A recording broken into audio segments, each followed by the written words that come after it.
당신이 더 이상 그들의 게임에 휘둘리지 않고 자신만의 경계를 세우며 강력해지는 순간 나르시시스트는 공포에 질립니다. 그들은 당신의 성장을 축하하는 대신 당신을 다시 심연으로 끌어내리기 위한 마지막이자 가장 추악한 술책을 꺼내듭니다. 심층 심리학의 거장 칼 융은 일찍이 이 위험한 심리 전쟁을 예견했습니다. 오늘 우리는 단순한 관계의 조언을 넘어 칼 융의 통찰을 통해 나르시시스트가 당신의 영혼을 파괴하기 위해 사용하는 최후의 무기들을 폭로할 것입니다. 힘의 수치화, 향수 조작 그리고 당신의 연민을 겨냥한 위장된 취약성까지. 이 교묘한 함정들을 인식하지 못한다면 당신이 일궈온 수년간의 치유는 단 몇 주 만에 무너질 수 있습니다.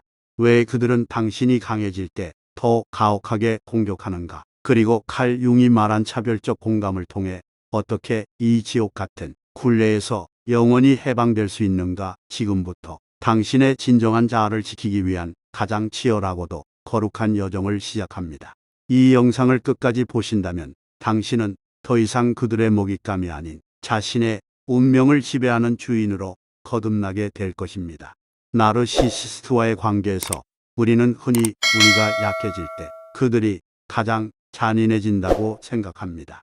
하지만 칼 융의 심층 심리학 관점에서 볼 때 진정한 비극과 전쟁은 당신이 무너질 때가 아니라 당신이 스스로의 힘을 깨닫고 대지에 발을 붙이며 일어서는 그 전환점에서 시작됩니다. 칼 융은 인간의 정신 구조를 설명하며 모든 인간의 내면에는 의식의 빛이 닿지 않는 어두운 영역인 그림자, 섀도우가 존재한다고 강조했습니다. 나르시시스트는 이 그림자를 통합하지 못한 채 자신의 내면에 도살인 극심한 열등감, 공허함, 그리고 파괴적인 불안감을 타인에게 끊임없이 투사 프로젝션 함으로써만 생존하는 존재들입니다. 그들에게 당신은 독립적인 인격체가 아니라 그들의 부서진 자아를 지탱하고 보완해주는 자기 대상에 불과합니다. 칼 융의 통찰을 빌려 말하자면 나르시시스트는 자신의 약점과 수치심을 당신이라는 거울에 비춰보고 그 거울에 비친 당신을 공격함으로써 마치 자신이 강하고 완벽한 존재인 것 같은 착각 속에서 살아갑니다. 이것이 바로 그들이 관계를 유지하는 유일한 방식입니다. 그런데 어느 날 그 거울이 스스로 빛을 내기 시작하고 더 이상 그들의 어두운 그림자를 대신 비춰주기를 거부한다면 어떤 일이 벌어질까요? 당신이 성장을 시작하고 심리적인 경계를 세우며 더 이상 그들의 조종과 가스라이팅에 감정적으로 반응하지 않는 순간 나르시시스트는 존재론적인 공포에 휩싸입니다. 그들은 당신이 떠나가는 것을 두려워하는 것이 아닙니다.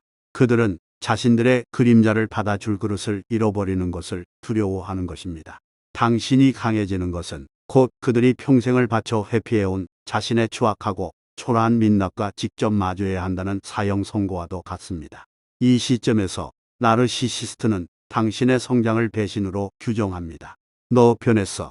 내가 어떻게 나한테 이럴 수 있어 라는 말들은 사실 제발 다시 내가 투사할 수 있는 약한 존재로 돌아와줘 라는 처절한 비명입니다. 칼 융은 이 과정을 심리적 전쟁터라고 불렀습니다.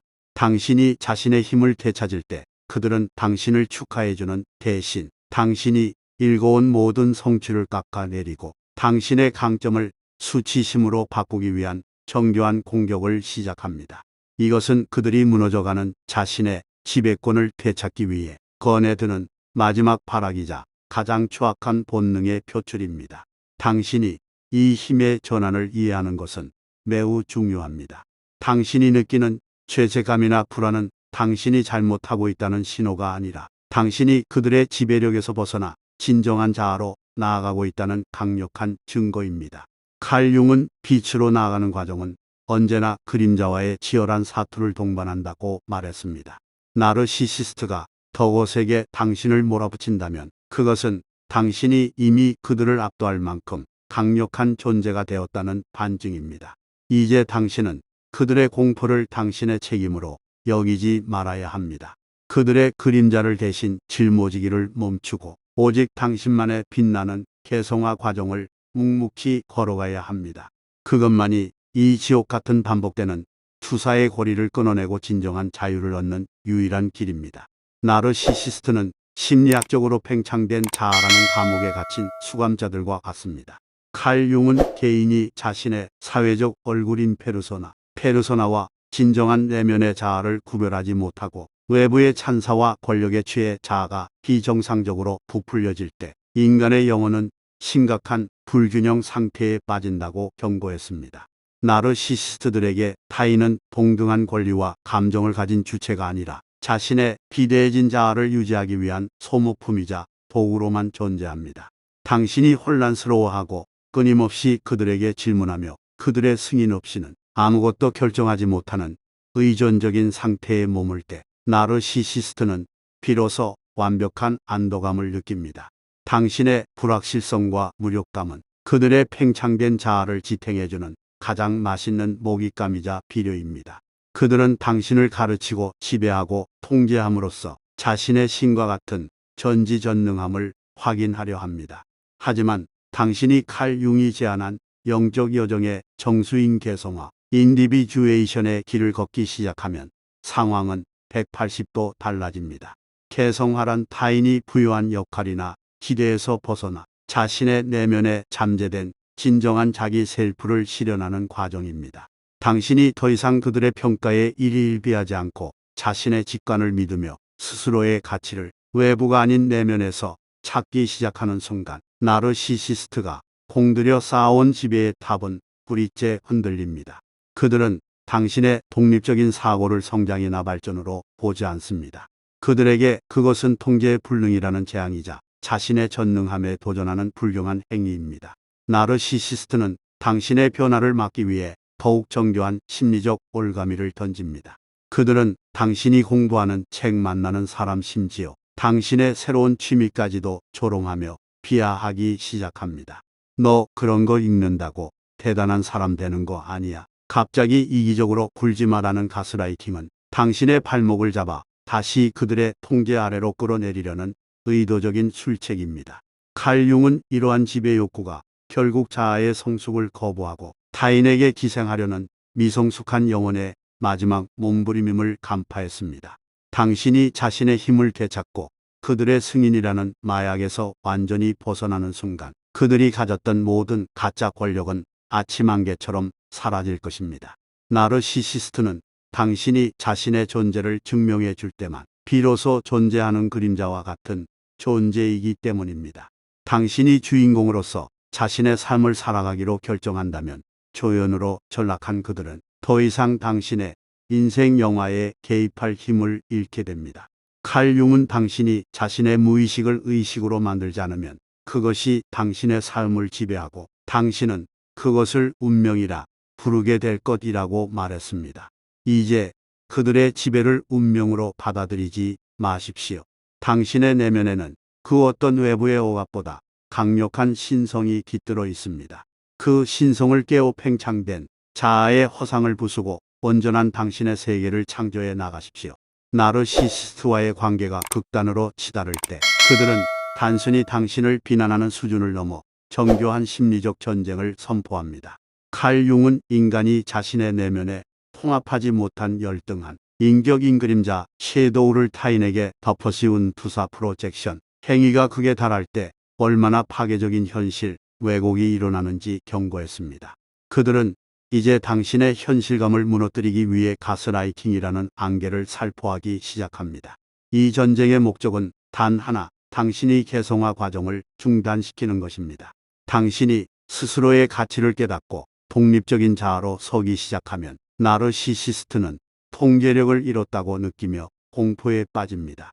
이때 그들이 꺼내드는 무기는 바로 이생자, 코스프레와 현실 왜곡입니다. 그들은 자신이 가해자임에도 불구하고 당신의 정당한 경계 세우기를 공격으로 둔갑시킵니다. 내가 나를 이렇게 미치게 만들었어. 내가 변해서 우리 관계가 망가진 거야 라는 말들은 당신의 이성을 마비시키고 죄책감의 늪으로 밀어넣기 위한 정교한 설계입니다. 칼 융은 이러한 투사가 일종의 심리적 소유와 같다고 보았습니다. 나르시시스트는 당신을 자신의 일부로 소유하려 하며 당신이 그 소유물에서 벗어나려 할 때 당신의 인격 자체를 부정하려 듭니다. 그들은 당신이 기억하는 사실을 부정하고 당신의 감정을 예민한 것으로 치부하며 종국에는 당신 스스로가 자신의 정신 상태를 의심하게 만듭니다. 이것은 영혼에 가해지는 가장 잔인한 폭력입니다. 당신이 이 심리 전쟁에서 살아남기 위해서는 그들이 던지는 투사의 화살을 거부해야 합니다. 칼 융이 강조했듯 타인이 당신에게 투사하는 그림자는 당신의 것이 아닙니다. 그것은 그들이 마주하지 못한 그들 자신의 어둠일 뿐입니다. 그들이 만드는 가짜 현실에 동요하지 마십시오. 당신의 직관과 기억을 믿고 그들이 파놓은 죄책감의 함정을 가로질러 나아가십시오. 당신이 그들의 투사를 받아내기를 멈추는 순간 그들의 모든 무기는 무력해질 것입니다. 이것은 단순한 다툼이 아니라 당신의 영혼이 진실된 삶을 살 권리를 되찾기 위한 거룩한 투쟁입니다. 나르시시스트가 사용하는 가장 비열하고도 치명적인 기술 중 하나는 바로 당신이 가장 자랑스러워하는 부분, 즉 당신의 강점을 파괴하는 것입니다. 칼 융은 이를 힘의 수치화라고 불렀습니다. 그들은 당신이 치유를 통해 얻은 평온함, 성장을 통해 얻은 지혜, 그리고 새롭게 세운 경계의 단단함을 정확히 찾아내어 그것을 조롱의 대상으로 삼습니다. 예를 들어 당신이 자기 개발을 통해 자신감을 되찾았다면 그들은 너 요즘 잘난 척이 심해졌네라며 비아냥거립니다. 당신이 건강한 경계를 세우면 너 참 이기적으로 변했다. 옛날의 다정함은 보디간일하며 당신의 선량함을 인질로 잡고 협박합니다. 칼 융의 관점에서 볼 때 이것은 우연한 비난이 아닙니다. 나르시시스트는 당신의 빛이 자신의 어둠을 비추는 것을 견디지 못하기 때문에 당신의 빛을 부끄러운 것으로 변질시키려 하는 것입니다. 이 공격이 무서운 이유는 당신이 소중히 여기는 가치를 공격받을 때 인간은 본능적으로 방어 기제를 작동시켜 다시 과거의 착한 사람 혹은 고분고분한 사람으로 돌아가려 하기 때문입니다. 그들은 당신의 도덕성과 연민을 이용해 당신의 성장을 제로 만듭니다. 하지만 기억하십시오. 그들이 비난하는 당신이 변하는 사실 당신이 진화입니다.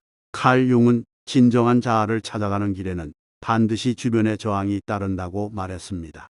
특히 당신에게 기생해온 존재들에게 당신의 성장은 재앙과 같습니다. 그들이 당신의 강점을 조롱한다는 것은 역설적으로 그 강점이 그들을 떨게 만들 정도로 강력하다는 증거입니다. 당신의 성공을 잘난 척이라 부르고 당신의 경계를 이기심이라 부르는 그들의 프레임에 갇히지 마십시오. 그것은 그들이 당신을 다시 통제 가능한 위치로 끌어내리기 위해 던지는 낚시바늘일 뿐입니다.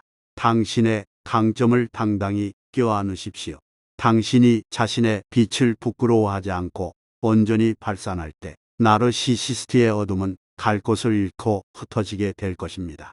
나르시시스트가 당신의 강점을 수치심으로 바꾸려는 시도가 실패했을 때 그들은 훨씬 더 교묘하고 감상적인 무기를 꺼내듭니다. 바로 향수 조작입니다. 칼 융은 인간의 무의식 속에 과거에 안원했던 기억이나 모성적 품으로 돌아가려는 퇴행 리그레이션의 본능이 존재한다고 말했습니다. 나르시시스트는 이 본능을 정확히 파고들어 당신이 그들의 통제 하에 있었지만 표면적으로는 평화로웠던 시절로 당신을 유인합니다. 예전엔 우리 정말 좋았잖아. 내가 자기 개발을 시작하기 전이 훨씬 더 행복했던 것 같아와 같은 말들은 단순한 그리움의 표현이 아닙니다. 이것은 당신의 현재 성장을 부정하고 당신을 다시 조종하기 쉬웠던 과거의 약한 자아로 돌려보내려는 심리적 터치입니다.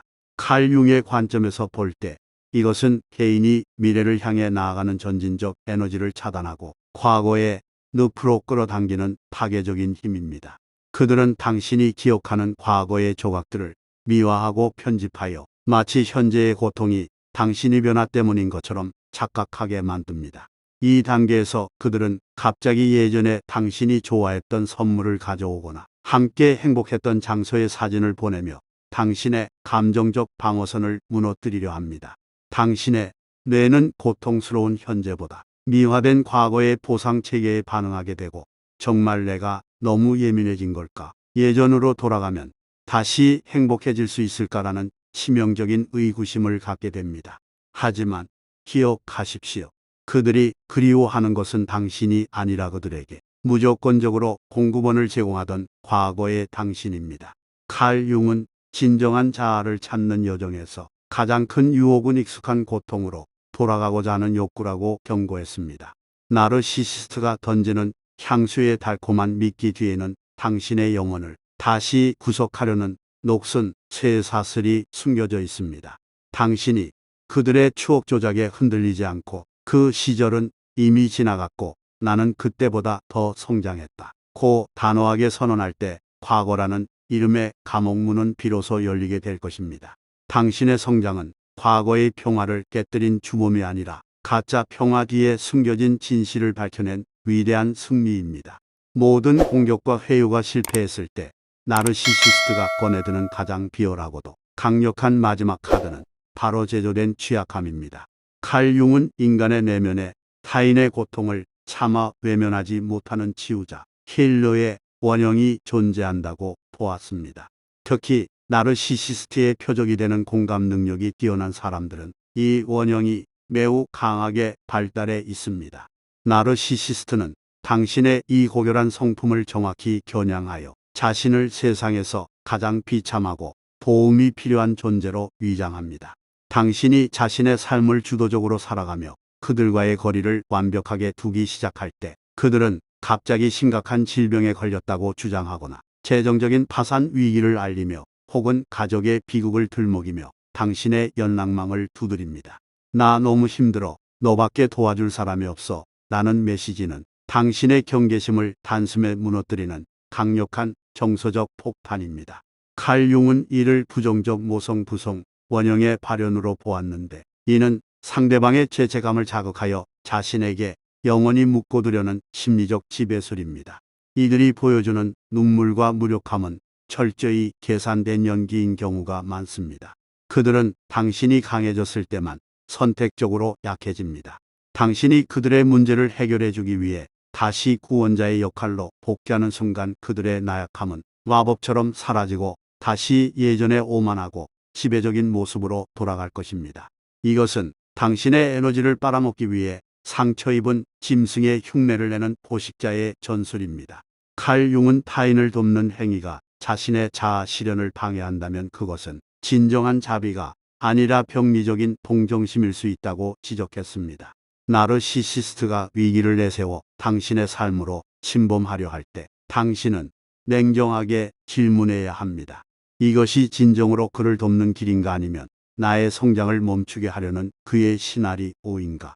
그들의 문제를 그들의 몫으로 남겨두는 것은 냉혹함이 아니라 당신과 그들 모두를 위한 심리적 정직함입니다. 당신이 제조된 취약함이라는 덫에 걸리지 않고 당신의 자리를 지킬 때 비로소 나르시시스트는 자신의 조종 기술이 더 이상 통하지 않는다는 사실을 깨닫고 당신의 세계에서 퇴장하게 될 것입니다. 나르시시스트의 마지막 술책인 제조된 취약성에 맞서기 위해 칼 융의 심리학은 우리에게 가장 강력한 방어 기제인 차별적 공감 시오미터 패셔너트 디태치미터 엔트를 제시합니다. 많은 이들이 나르시시스트를 떠나지 못하는 이유는 자신의 선량함과 높은 공감 능력 때문입니다. 그들은 타인의 고통을 자신의 책임으로 여기며 상대를 구원해야 한다는 강박적인 구원자 환상에 빠지기 쉽습니다. 하지만 칼 융은 진정한 성숙이란 타인의 고통을 인지하되 그것이 나의 영혼을 잠식하게 두지 않는 엄격한 분리에서 시작된다고 가르칩니다. 차별적 공감이란 차갑게 외면하는 것이 아닙니다. 그것은 나는 당신의 고통을 이해하지만 그 고통을 해결하는 것은 오직 당신의 몫이다라는 사실을 명확히 하는 영적 정직함입니다. 나르시시스트가 위기를 내세워 당신의 경계를 허물려 할 때 당신의 내면에서는 거대한 감정적 폭풍이 일어날 것입니다. 이때 당신은 스스로에게 질문해야 합니다. 이 동정심은 나의 자아 실현을 돕는가 아니면 나를 다시 과거의 구속된 역할로 되돌리려는 시도인가. 칼 융의 관점에서 보면 타인의 짐을 대신 짊어지는 행위는 상대방이 자신의 그림자를 마주하고 성장할 기회를 박탈하는 행위이기도 합니다. 당신이 나르시시스트의 드라마에서 한 걸음 물러나 관찰자의 위치를 지킬 때 그들의 모든 조종은 힘을 잃습니다. 그들이 비난을 퍼붓든 눈물을 흘리든 그것을 당신의 책임이 아닌 그들의 심리적 상태로만 정의하십시오. 이것이 바로 영적인 방패입니다. 칼 융은 타인의 무의식에 휘둘리지 않으려면 자신의 의식을 깨어있는 상태로 유지해야 한다고 말했습니다. 공감의 에너지를 외부로만 쏟지 말고 당신의 찢겨진 내면을 치유하는 데 사용하십시오. 당신이 타인에 대한 과도한 책임감에서 해방될 때 비로소 당신의 영혼은 온전한 자유를 누릴 수 있습니다. 이것은 이기주의가 아니라 나 자신과 타인의 경계를 존중하는 가장 높은 차원의 사랑입니다. 나르시시스트와의 기나긴 전쟁 끝에 도달하는 종착지는 단순히 그들과 헤어지는 것이 아닙니다. 그것은 칼 융이 말한 자기 실현의 완성, 즉 당신의 내면에 잠재된 신성한 빛을 온전히 발산하는 상태입니다. 나르시시스트가 당신을 끌어내리려 필사적으로 매달렸던 이유는 역설적으로 당신의 빛이 그만큼 강력했기 때문입니다. 그들은 당신이 성취하려는 그 찬란한 성장을 결코 이룰 수 없음을 알기에 당신의 날개를 꺾고 자신과 같은 어두운 구렁텅이에 가둬두려 했던 것입니다. 이제 당신은 그들의 조작에 면역이 된 상태를 넘어 그 모든 시련을 자신의 영혼을 단련하는 불꽃으로 승화시켜야 합니다. 칼 융은 인생의 특권은 오직 진정한 자기 자신이 되는 것이라고 강조했습니다. 나르시시스트가 당신의 목소리를 뺏으려 할 때 당신은 자신의 진실을 말하는 법을 배웠고, 그들이 당신의 가치를 깎아내릴 때 당신은 스스로를 사랑하는 법을 배웠습니다. 그들의 조종을 인식하고도 흔들리지 않고 당신의 자리에 남는 것, 그것이 바로 인간이 도달할 수 있는 가장 고귀한 강함입니다. 진정한 자유는 나르시시스트가 더 이상 당신의 감정에 어떠한 영향도 미치지 못할 때 완성됩니다. 그들이 당신을 어떻게 생각하든 어떤 술책을 쓰든 그것은 더 이상 당신의 현실이 아닙니다. 당신은 이제 그들의 그림자에서 벗어나 광활한 자아의 바다로 나아가는 항해사입니다. 칼 융이 말한 자기 셀프는 의식과 무의식, 빛과 그림자를 모두 통합한 온전한 존재입니다. 당신이 이 온전함에 도달할 때 나르시시스트의 모든 위협은 한낱 지나가는 바람처럼 느껴질 것입니다. 영상이 끝난 후에도 당신의 여정은 계속될 것입니다. 하지만 이제 당신은 혼자가 아닙니다. 당신의 내면에는 그 어떤 외부의 폭풍보다 견고한 칼, 융의 지혜와 시련을 딛고 일어선 당신만의 강력한 자아가 존재합니다. 당신이 자신의 목소리를 잃지 않고 경계를 지키며 진정한 자아로 살아갈 때 그 어떤 존재도 당신의 자유를 빼앗을 수 없습니다. 당신은 이제 당신 삶의 유일하고 위대한 창조주입니다. 이 빛의 여정에서 승리한 당신 자신을 뜨겁게 축하해 주십시오. 결국 나르시시스트와의 전쟁에서 승리하는 유일한 길은 그들을 변화시키는 것이 아니라 당신이 결코 흔들리지 않는 진정한 나가 되는 것입니다. 칼 융은 말했습니다. 진정한 강함은 조작에 면역이 되는 것이 아니라 조작을 인식하고도 온전히 자신으로 남는 것이다. 그들이 수치심을 주고 과거를 그리워하게 만들며 연민을 자극할 때 기억하십시오. 그것은 당신이 이미 그들을 압도할 만큼 강력해졌다는 증거일 뿐입니다. 이제 당신의 경계는 무너지지 않는 성벽이 되어야 합니다. 칼 융이 강조한 것처럼 타인의 고통에 공감하되 그것을 자신의 책임으로 짊어지지 않는 차별적 공감을 실천하십시오. 당신이 나다움을 지키는 데 전념할 때 나르시시스트의 모든 조종은 무의미한 소음이 되어 사라질 것입니다. 오늘 이 깊은 성찰의 시간을 함께 해주셔서 감사합니다. 당신은 충분히 강하고 자유로울 자격이 있습니다. 이 영상이 당신의 영혼을 지키는 방패가 되었다면 구독과 좋아요로 이 빛의 여정에 동참해 주세요. 당신이 진정한 자아로 피어나는 그날까지 칼 융의 지혜와 함께 저희가 늘 곁에 있겠습니다. 다음 에피소드에서 더 깊은 통찰로 다시 뵙겠습니다.